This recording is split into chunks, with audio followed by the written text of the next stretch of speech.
Welcome to Am I Old Yet? A lightly comic audio drama written and performed by me, Floyd Kennedy, with occasional guest appearances from actors from all over the world. It's about life, the universe and all that stuff from the perspective of one elderly Australian woman called Helen Doherty who lives in London, her friends and family, and the occasional encounter with strangers. This is episode 3 of Season 4, Retired? Not really. And it features Jane Vicary reprising her role, or is it reprising? I never know.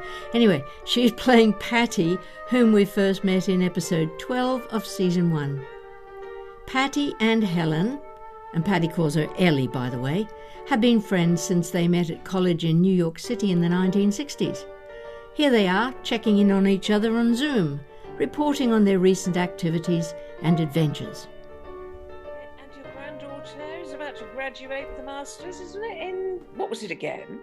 Political science. What does that mean exactly? I haven't the faintest idea.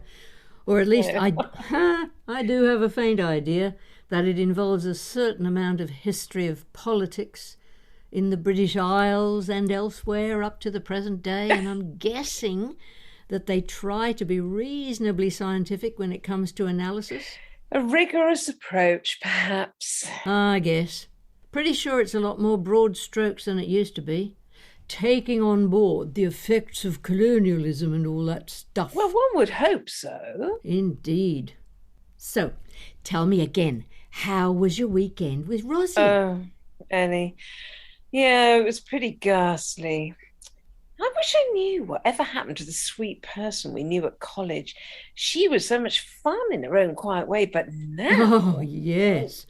She's turned out quite rambunctious, isn't she? Assertive in the extreme. Yeah, well, that's putting it politely. She spent the whole weekend having a go at me and my life here in the village. You know, I joined the local church choir when I moved in here. Oh, yeah? Yes, that was a good move for you. Mm-hmm. And I don't think I told you that I've ended up in charge of it. Oh, really? Well, that's great. Well, I'm not so sure about that. Why not? Well, it all came about quite accidentally. Oh? How is that even possible? Well, I turned up one Tuesday evening, as usual, about 3 months ago. And everyone was sitting around in small groups chatting, and there was no sign of our glorious leader. So I asked what was going on and where was Monica, and I was hit with this barrage of bitterness. It was gossip on steroids. Okay, do tell. But it seems as our blessed Monica had been involved with the vicar. And the parish council found out and threatened to sack the vicar.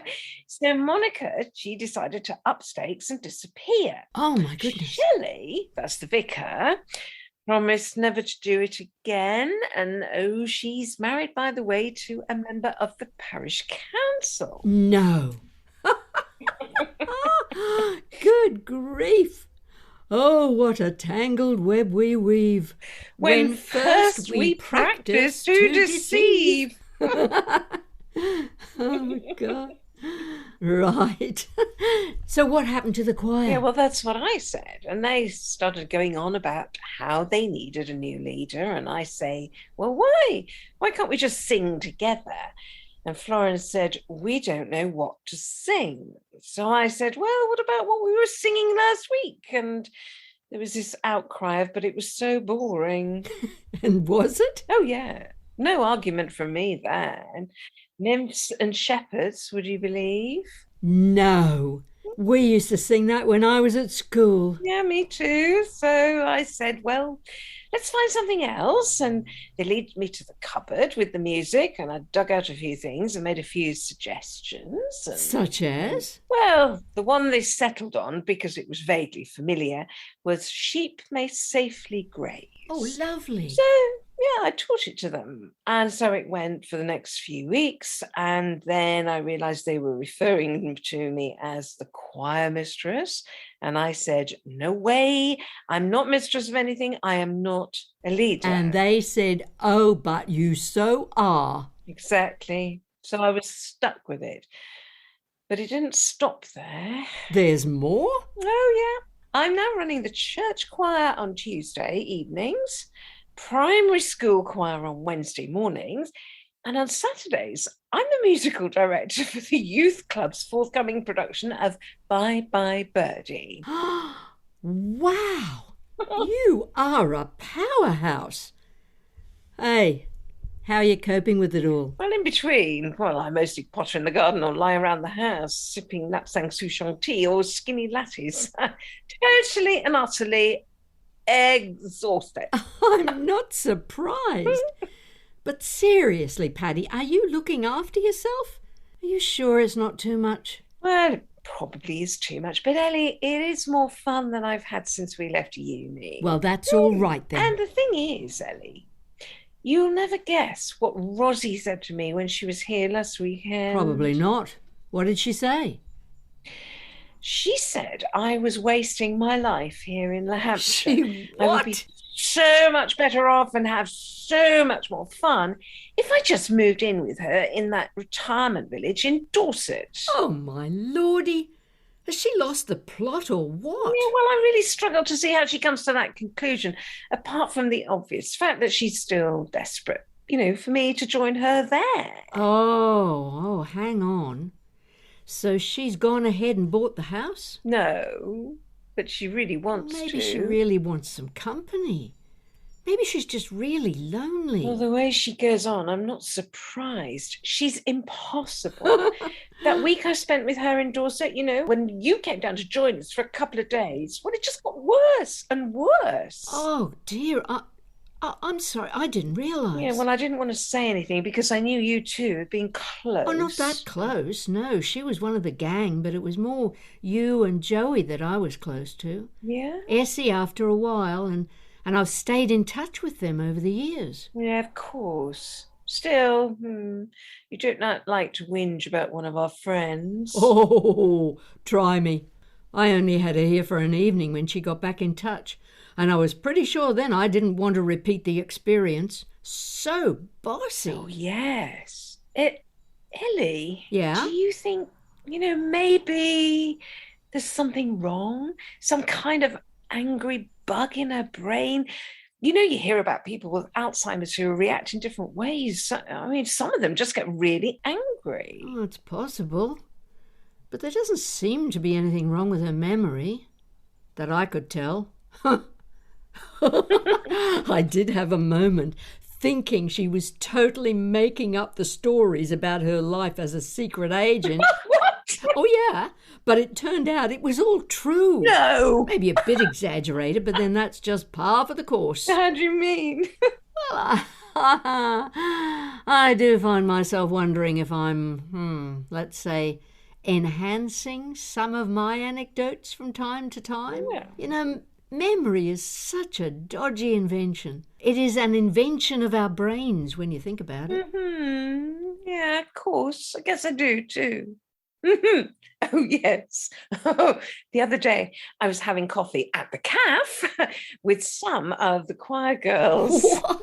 You have a cafe in Hampshire? Oh, yes. An incredibly elegant upmarket coffee shop that is called officially the Cafe. Would you believe it?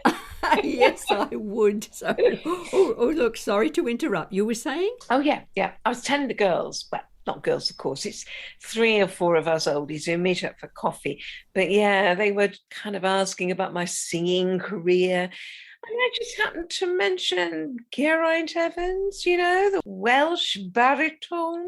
Oh, indeed I do. Wonderful Figaro back in the day. Oh, and Don Giovanni, to die for. Yes.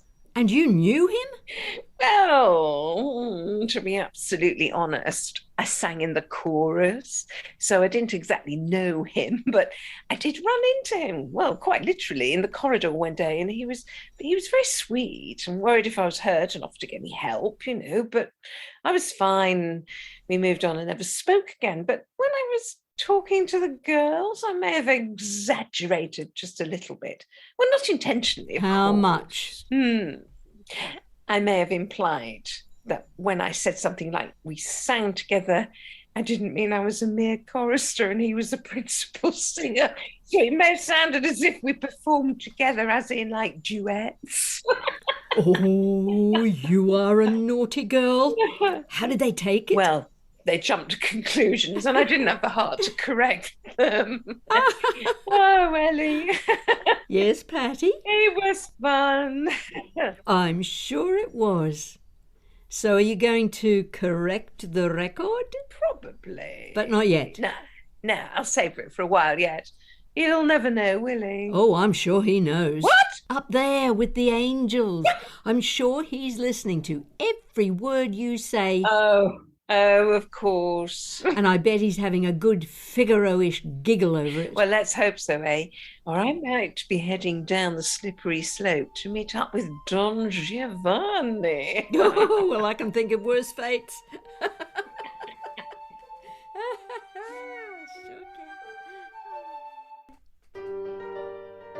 That was Retired? Not Really. Episode 3, Season 4 of Am I Old Yet? By me, Floyd Kennedy. The role of Pattie was played by Jane Vicary, while Helen was played by me. Now you can find out more about Jane and all the wonderful professional actors who contribute to this show, and also Mark Bunyan, the composer whose arrangement of my song Where the Old Folk Go you are listening to now. And yes, you'll find them. They've all got their own page on the website, www.amioldYet.com. Now, if you're enjoying this podcast, please, pretty please, share it with your friends.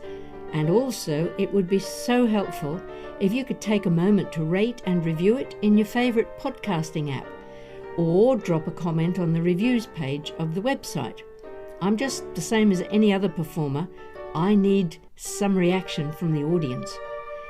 You can also support the podcast and help to cover production costs by means of a small donation at buymeacoffee.com/amioldYet, or by becoming a regular subscribing patron on patreon.com/amioldYet.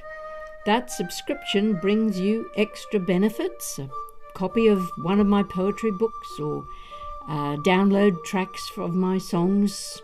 Who knows what else I'll stick up there. Anyway, thanks for listening. Stay safe.